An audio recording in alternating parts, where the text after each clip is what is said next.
Bismillahirrahmanirrahim. Assalamualaikum warahmatullahi wabarakatuh. Halo anak-anak, kembali lagi bersama Ibu Dita. Dan di video kali ini kita akan sama-sama belajar mengenai dengan ilmu pengetahuan semua menjadi lebih mudah. Oke, untuk itu sebelum kita mulai pembelajaran, marilah kita sama-sama baca doa. Rabbi shrah li sadri wa yassir li amri wahlul 'uqdatam min lisani yafqahu qawli. Rabbi zidni ilma warzuqni fahma birahmatika ya arhamar rahimin. Nabda bil basmalah. Bismillahirrahmanirrahim. Oke, kita masuk ke pembahasan pertama. Nah, kita akan membahas 4 poin, yaitu membaca Al-Quran masing-masing di rumahnya. Yang kedua, menerapkan ilmu tajwid, yaitu hukum alif lam qamariyah dan alif lam syamsiyah. Yang ketiga, mengartikan dan memahami kandungan surat Ar-Rahman ayat 33 dan surat Al-Mujadalah ayat 11. Dan yang terakhir adalah kita akan membahas perilaku orang yang cinta ilmu pengetahuan. Untuk itu, stay tune terus dan jangan di skip ya video ibu. Oke, kita mulai ke pembahasan pertama. Ibu kasih waktu kalian untuk membaca 2 ayat ini selama 3 menit.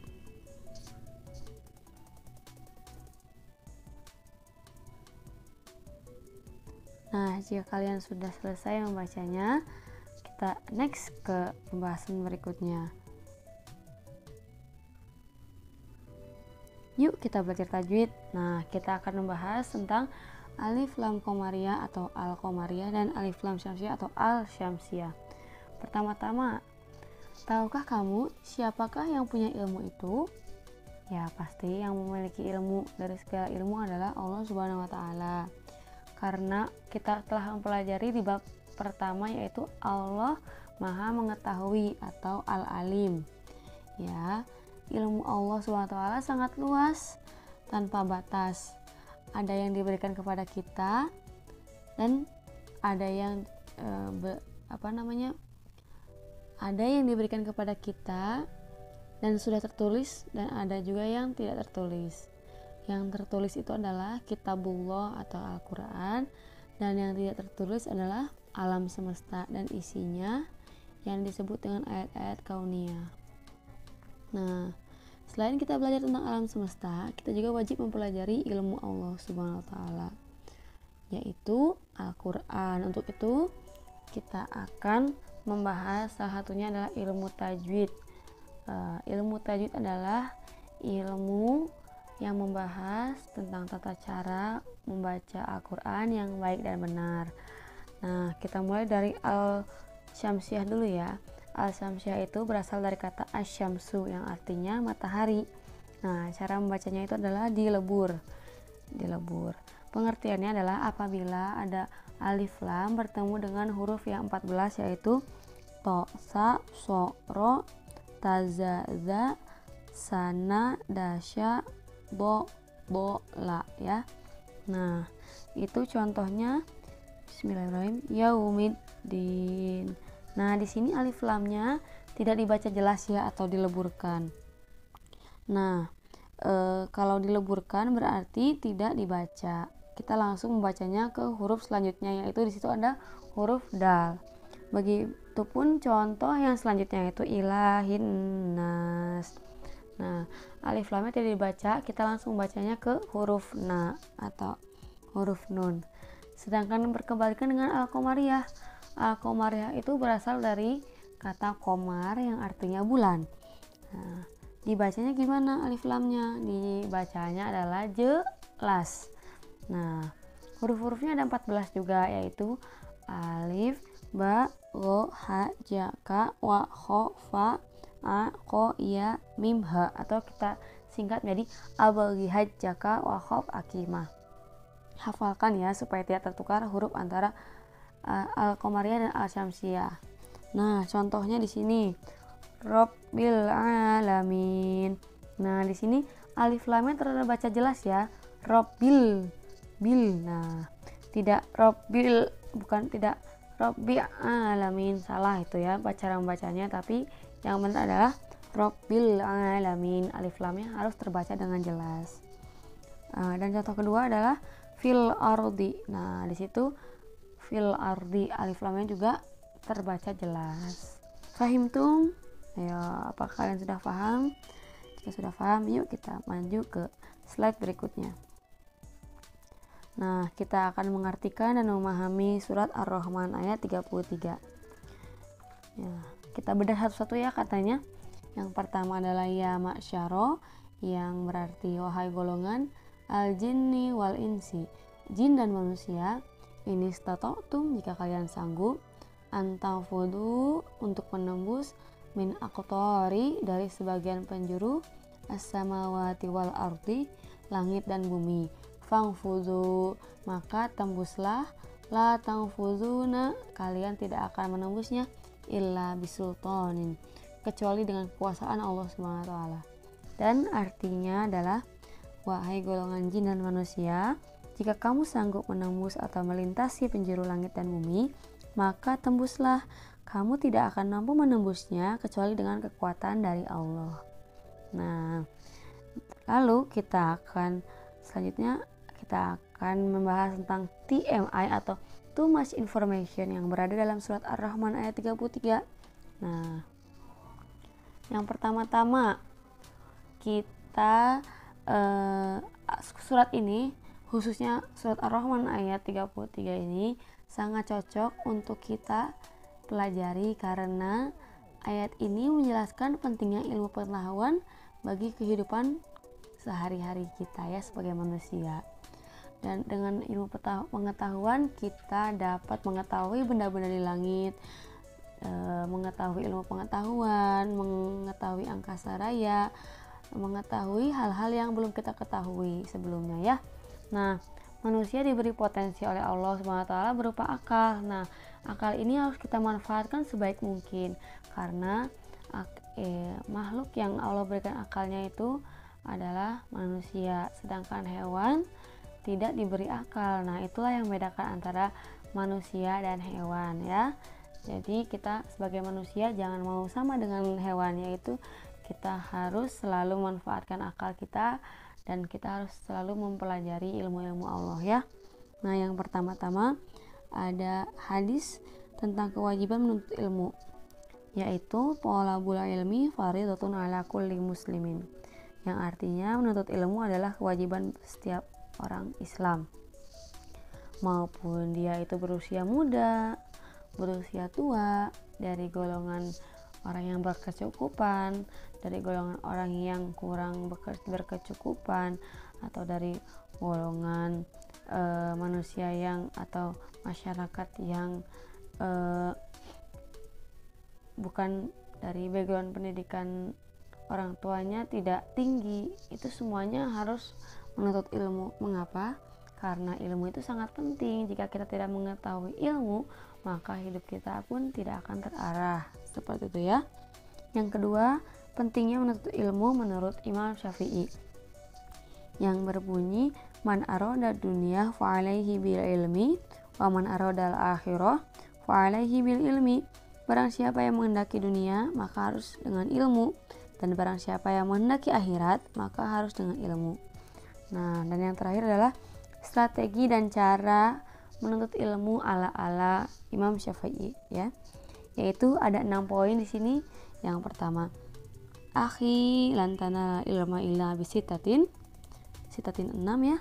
Saundika an tafsilaha bibayanin.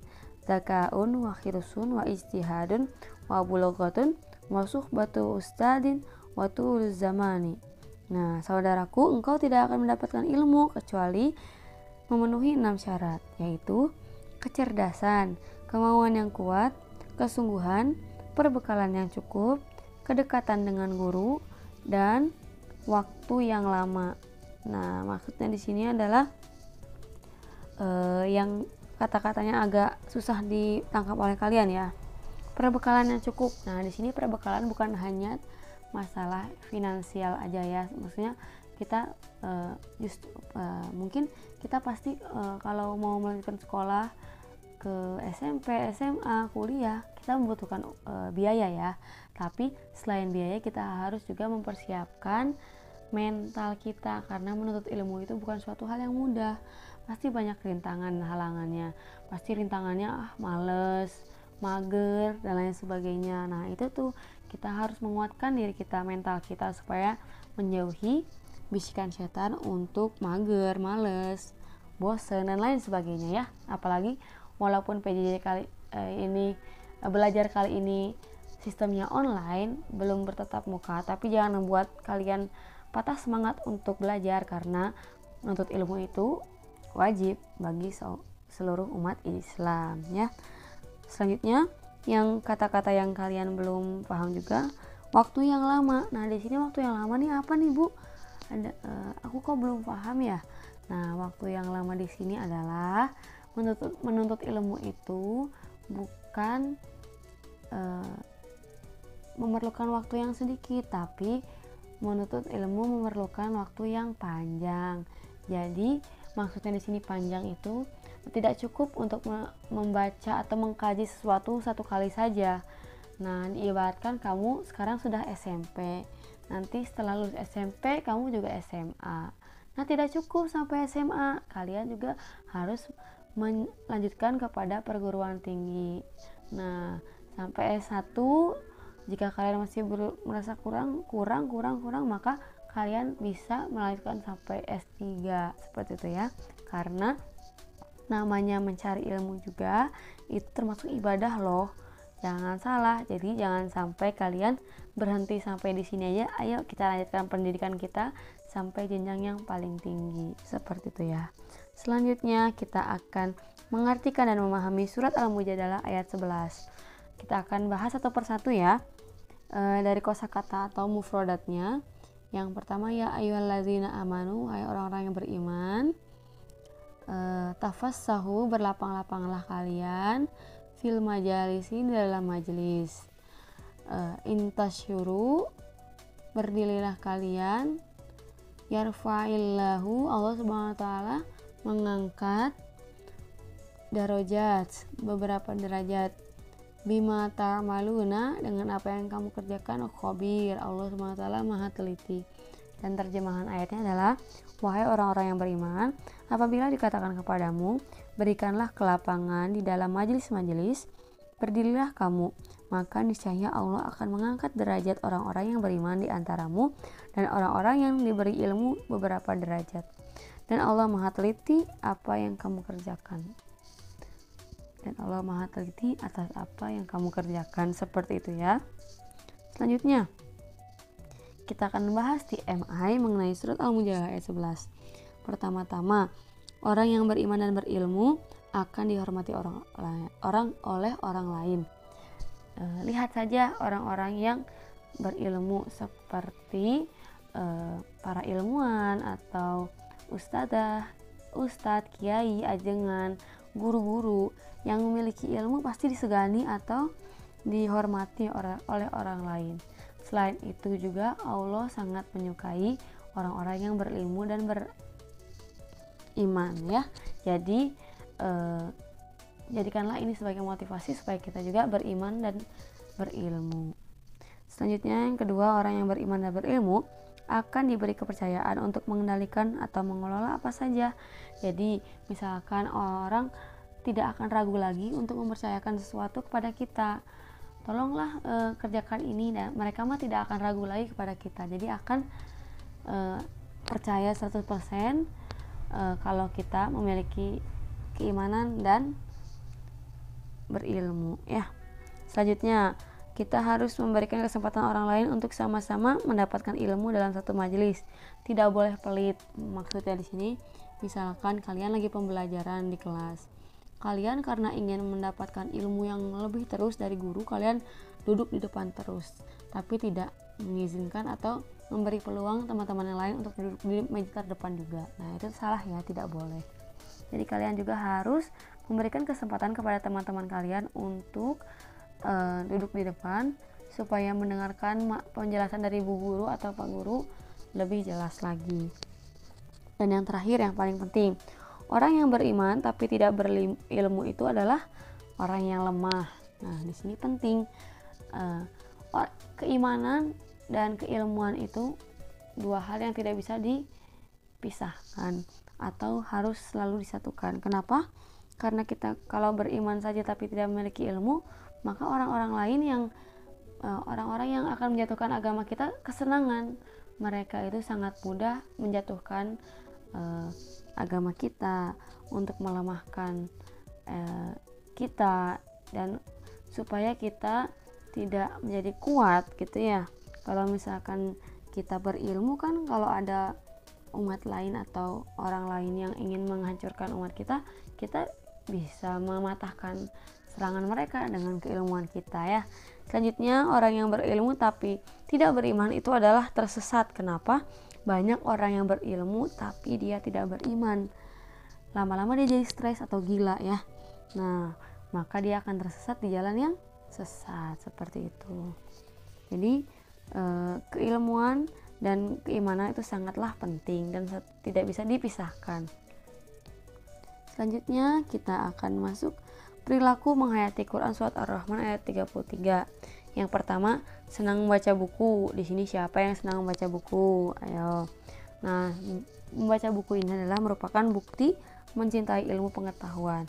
Yang kedua, selalu ingin mencari tahu tentang alam semesta, langit, bumi, dan terus menelaahnya. Apapun ilmu yang kita ingin ketahui, silahkan kalian telaah, kalian teliti, kalian baca sampai ke dalam-dalamnya dari sumber yang betul ya. Tapi nah, selanjutnya meyakini alam semesta diciptakan oleh Allah untuk manusia ya. Jadi kalau Allah sudah menciptakan ilmu pengetahuan, Allah menciptakan alam semesta, nah kita harus mengamalkannya karena Allah telah menciptakan segala sesuatunya, jadi kita harus mempelajarinya. Selanjutnya, rendah hati atas kesuksesan, tidak sombong kalau sukses, tidak merasa rendah diri atau malu atas kegagalan, dan tidak berkecil hati jika kalian mengalami keterpurukan atau kegagalan. Selanjutnya, perilaku menghayati Quran surat Al-Mujadalah ayat 11.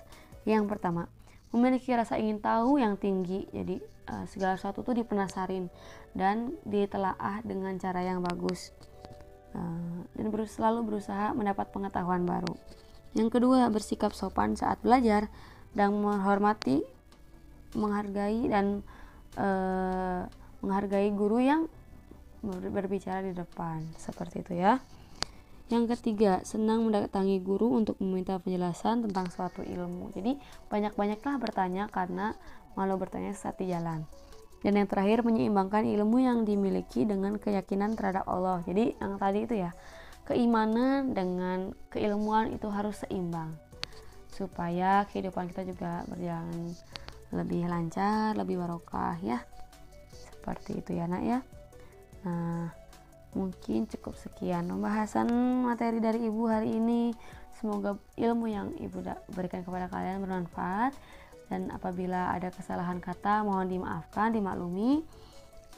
Jika masih ada yang ditanyakan, silahkan ditulis di kolom komentar di bawah ini atau bisa ditanyakan di grup PAI kelas masing-masing ya.